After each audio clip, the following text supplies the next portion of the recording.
Job chapter 41. तुका कसलोय बरो वांसो आसल्यार तो उपयोग नासलोलो जातलो. ताचेर नदरूच पडल्यार तुजेर कांपेरो येतलो. ताका हिंसायल्यार तो सामको निश्ठूर जाता. ताच्या फुड्यांत कोण उबो रावंक शकत? कोणूय ताचेर गुरी घालून आपले कुडीक घायाल करून घेनासतना उरला जायत.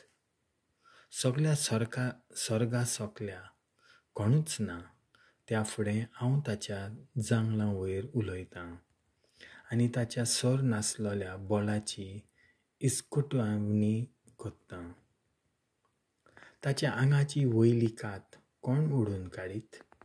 वो ताच्या हड्ड्याची लोखणां फोली कोण फोडीत?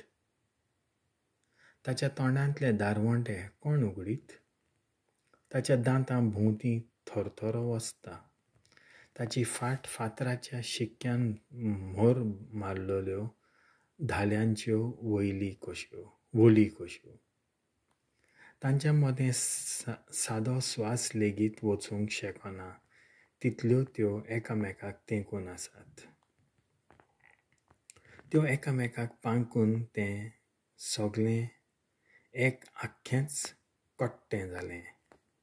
ताच्यो शिंको जोगलावले फांकोयतात आनी ताचे दोळे फांट्यांच्यो पाकल्यो कश्यो. ताच्या तोंडांतल्यान भिरांकूळ उज्याची चुडी भायर सोत्तात. तातूंतल्यान उज्याच्यो किट्ट्यो सुट्टात. चुलीचेर खतखत्तले कायली भाशेन ताच्या नाका पुंडांतल्यान धुंवर भायर सोत्ता. ताचो स्वास कोळशे पेटोवंक शकता. ताच्या तोंडांतल्यान उज्याची किरणां भायर सोत्तात. ताचें बोळ ताचे घोमटेन वस्ती कोत्ता. तो चलता ताच्या फुडें कांपेरोचो नाचता. तो उबो रावता तेन्ना ओसाडाची भियेतात आनी दोर्याचीं ल्हारां ओसाडी फाटीं सरतात. ताच्या मांसाच्यो वाडयो घोट एकठांयल्यात आनी आलोनां तश्यो दवरल्यात. ताचें कालीज फातरा परोस निबोर दांत्याचे सकयले पाली भाशेन आलोना तशें मजबूत. तोरसाद मारल्यार पडत पूण ती ताका तोपची ना. न्हय म्हूण भाले. खेळांतले भाले वो धनुश ताका लागचे नात. ताका लोखंड मुणगे तोंडाचे काडये सारकें आनी कांशी कोसमेलोल्या लांकडा भाशेन. खंयच्याय भाल्यांच्यान ताका धांवडावंक जायना.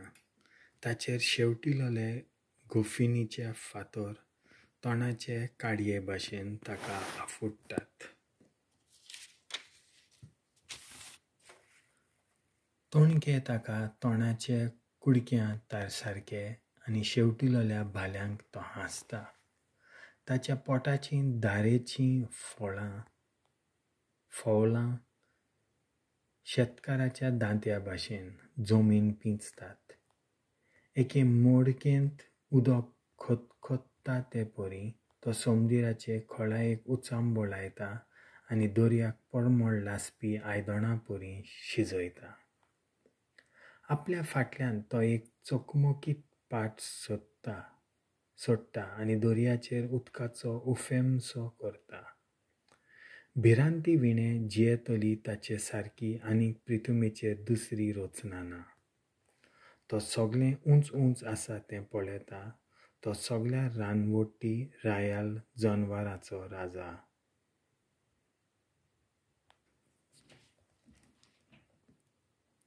देवाचें उतर हें.